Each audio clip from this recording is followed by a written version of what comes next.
கவலையே இல்லாமல் இருக்கணும்னா பிஸியாக இருங்க. சுறுசுறுப்பாக இருக்கக்கூடிய மனிதன் எப்போதும் மகிழ்ச்சியோடு இருப்பான். வேலையே இல்லாமல் சும்மா இருந்தீங்கன்னா ஏதாவது கவலை வந்துக்கிட்டே தான் இருக்கும். ஏதாவது கவலை வந்துகிட்டே இருக்கும். எதையாவது யோசிச்சுட்டே இருப்பீங்க. எண்ணங்களுக்கு தகுந்தபடி தான் காரியங்கள் அத்தனையுமே தீர்மானிக்கப்படுது. அதனால் தனியாக உட்காந்துருந்தீங்கன்னா ஏதாவது ஒரு எண்ணம் வந்துக்கிட்டே தான் இருக்கும். தேவையில்லாத எண்ணங்களை நினச்சி வம்பிழுத்துக்கிட்டு இருக்கிறத விட சுறுசுறுப்பாக இருங்க. ஏதாவது ஒரு வேலை செஞ்சுட்டே இருங்க. உங்களை நீங்களே பிஸியாக வச்சுக்கோங்க.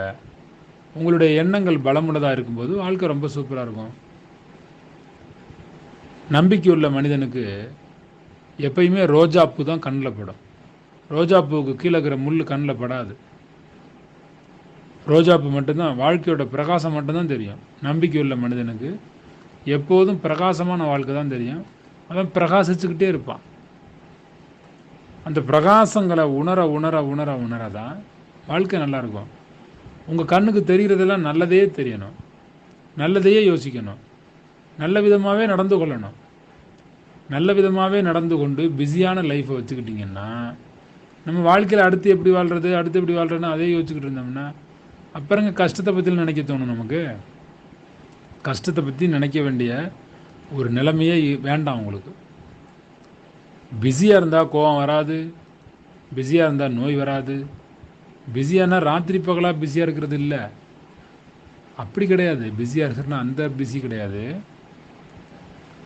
உங்களை சும்மா வச்சுக்காமல் நீங்கள் அப்பப்போ ஏதாவது ஒரு வேலையில் இருந்துகிட்டே இருக்கணும். சும்மா உட்காந்துருந்தீங்கன்னா காலில் சிலந்தி கூட வலை பண்ணி கட்டும், அந்த கூடு கட்டிட்டு போயிடும். ஆமாம். கணவன் மனைவியாக இருந்தால் பேசணும், பேச்சுவார்த்தை நல்லா பேசணும். அம்மாவாக இருந்தால் பிள்ளைகள்கிட்ட பேசணும். பெரியவங்களாம் நிறைய பேரை கூப்பிட்டு ஆசீர்வாதம் பண்ணுங்கள். நீண்ட ஆயுளோடும் நல்ல சுகத்தோடும் மன நிறைந்த மகிழ்ச்சியோடும் இருக்கணும்னு 4 பேரை பேசி ஆலோசனைகள் சொல்லி ஆசீர்வாதம் கொடுங்க. ஏன் சும்மா இருக்கிறீங்க? சும்மா இருந்தால் தானே சோகமே வருது. கொள்ளை அழகோடும் வெள்ளை உள்ளத்தோடும் குவிந்து நிற்கும் சிரிப்போடும் நல்லாக வாழுங்க, நல்வாழ்வு வாழுங்கன்னு வீட்டில் உள்ள பேர பிள்ளைகளுக்கு வாழ்த்து கொடுங்க. நல்லா இருங்க. ஒரு பொண்ணு சந்தோஷமாக இருக்கணும்னா காசு பணம் தேவையில்லை. அன்பான கணவன் அவளை ஆயுள் முழுக்க காதலோடு பார்த்துக்கிட்டானாலே போதும். அந்த பொண்ணுக்கு பெரிய சொத்து சுகமே அதுதான்.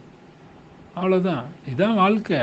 இதெல்லாம் புரிஞ்சுக்கிட்டு நல்லா வாழுங்க, சந்தோஷமாக இருங்க, பிஸியாக இருங்க, சந்தோஷமாக இருப்பீங்க. தென்றல் ஃபவுண்டேஷன் யூடியூப் சேனல் நிறைய வீடியோஸ் பாருங்கள், நல்லா இருப்பீங்க.